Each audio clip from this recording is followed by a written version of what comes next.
team order at all on this. You know, Daniel's probably going to have to go and earn this position. Well, Alonso's not showing a chance to get through just yet. Of course, they're all within DRS zone of each other, but it's not helping anybody particularly in this group. Meanwhile, the Williams still haven't had to make a pit stop, and Massa's done an amazing 35 laps now on this soft tyre. Still got a couple more laps to go. Can he hold it together? His pace is holding up reasonably well compared to this group, which is all he has to worry about. He has to stay ahead of this group, and they're not really catching him. Massa is 12... sorry, not this group, the other group we were looking at a moment ago. Massa is 12 seconds ahead of his teammate Bottas. And Vettel, Ricciardo and Alonso fighting over the podium finishes here. And a bit of traffic, a little lock-up there from Sebastian Vettel. Gathered it together nicely, but of course it only just puts a bit more wear through a tyre that's already done a lot of mileage. And Alonso, remember, has got the freshest tyres of the group here. Blue flag, or blue lights and blue flags being held out to Chilton, I think it is, they're about to catch in the Marussia. Bianchi, by the way, is 0.7 of a second behind Ericsson at the moment. Caterham are beating Marussia in this race, but only by 0.7 of a second currently. And the leaders will be presumably coming up. No, there's a big gap. They won't be catching them, I don't think. And that is for 15th position. So Ericsson, a good race so far. A nice sound of the whir of the turbo there as they break into turn one. Now, the graphic says 3 laps, but I can tell you it will be less than that because we've only got 3 minutes until we get to the 2-hour mark. So I think we're going to be seeing the checkered flag just before the designated time. Verne making another attempt here. Did he get past Hulkenberg? I think he did.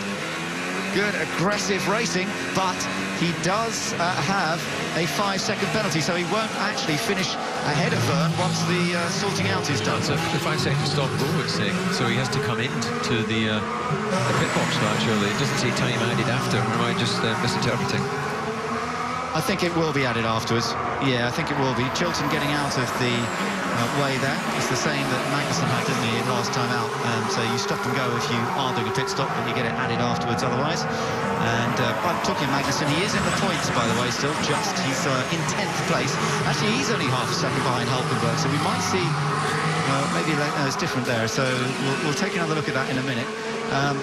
Now, Verne, down the inside of Kimi Raikkonen to take the place. My goodness. It's a great pass. That was a lunge and a half, and he's really on a charge on these tyres that are fresher than those around him. He has got a 5-second penalty, but now if he can go up the road and get 5 seconds over Bottas, Raikkonen almost looking for the chance to come through there as well. This is going to be a great result for Verne if he can keep it up, and if he can get 5 seconds ahead of Bottas, then he would be in 6th place to match his best result. 2 Force Indias coming together virtually now as well. Where is Magnussen? He's dropped back a little bit. Has Kevin Magnussen got a problem now? He's been passed by Perez. Yeah, he's dropping back massively.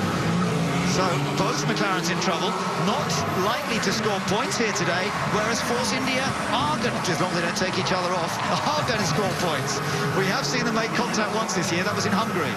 They do not need that again now. Really not. Perez lining up. Here he goes. He's down the inside. He's on different tyres. And actually, Hulkenberg has to give the place in the end.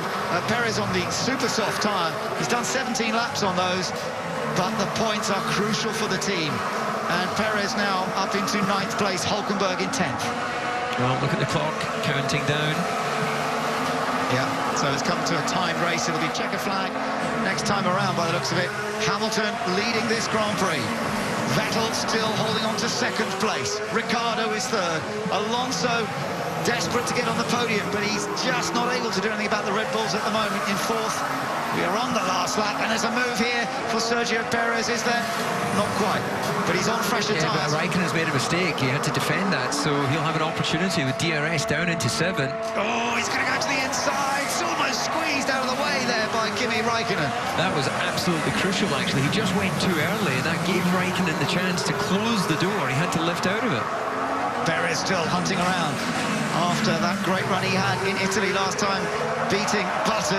Now can he find a way past Kimi Räikkönen? You can see Räikkönen struggling for grip. Meanwhile, Lewis Hamilton is very much in the last part of the Grand Prix, and Lewis Hamilton comes through the final 2 corners in Singapore. Back-to-back victories. Hamilton wins the Singapore Grand Prix. The fireworks go off, and he's taken his 2nd ever win in Singapore. What a result for him on a day that he now takes the World Championship lead as well. 2nd place goes to Sebastian Vettel. 3 times a winner in the last 3 years, and he now takes 2nd. Ricciardo 3rd, Alonso 4th, and Perez. Perez has gained another place. Yeah, he got past Räikkönen and Bottas. So Perez climbing up to it. Oh, Bottas has lost massively. Oh, he's held on for so long, and now he's dropping down the order there as he's passed by those around him. And he had to look, he's got no grip whatsoever. Tyres are just absolutely gone. He's running on the carcass. They just asked for too much in the end, Williams. Massa, though, has finished in 5th place. So Massa has driven brilliantly, 38 laps on the soft tyre from Felipe Massa for 5th. One of the drives of the day. 6th place for Jean-Eric Vergne. Will he keep? I think so. Behind Perez in 7th place. So Perez recovering to 7th. Yes, Vergne more than 5 seconds ahead of Perez. So Vergne keeps 6th. Perez 7th. Raikkonen 8th. Hulkenberg 9th. And Magnussen takes the final point in 10th. Lewis Hamilton then taking his 29th career win. What a way to do it. Nice work, Lewis. Great stuff, Shevitz. Great stuff. Just keep the ribs up. Let's go strap mode 12. Awesome job, pal.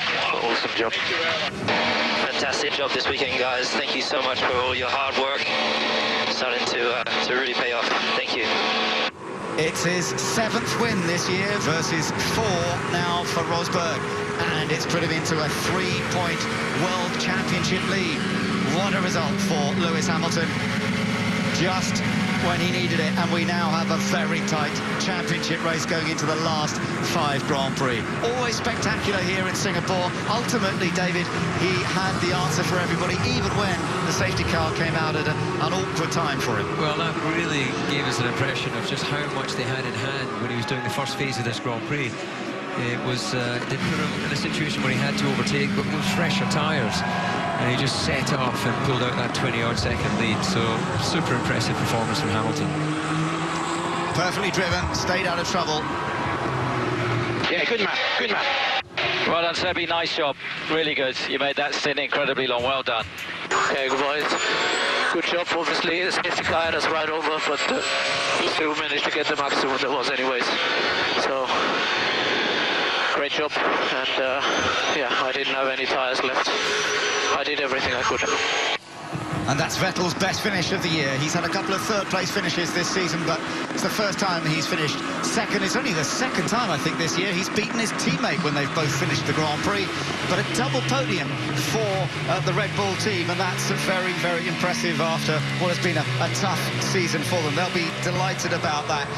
And, of course, finishing in 3rd place, Daniel Ricciardo. His 3 victories already this year, and a lot of Australian support here in Singapore this weekend, so he'll be very happy to be up on that podium.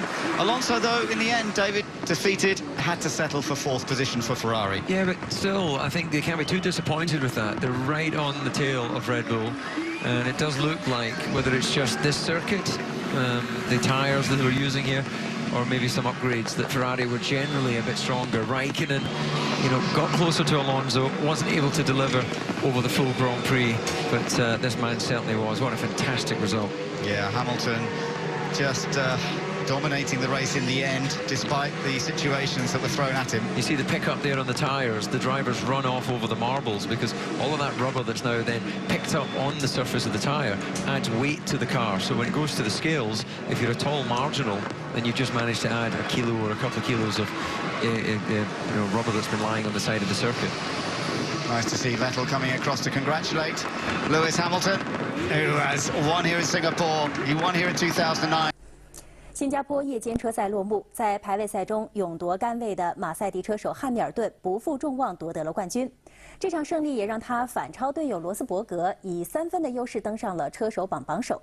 罗斯伯格则是因为赛车故障早早出局。比赛还没开始就已经充满戏剧性。原本应该从第2位发车的车手榜领头羊罗斯伯格，在暖车时赛车出现了故障，结果只能从维修站发车。他的队友汉密尔顿则是一开赛就保持住了领先优势。过去3届都称霸新加坡分站的红牛车手维泰尔紧追在后。第31圈，印度力量车手佩雷茨的赛车发生了碰撞，前鼻翼脱落，结果出动安全车。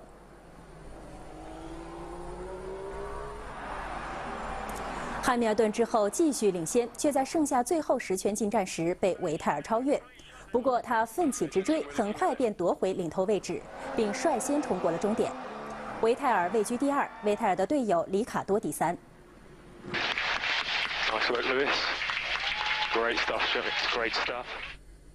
好，感谢您收看今天的晚间新闻，我是赵全英，祝您晚安。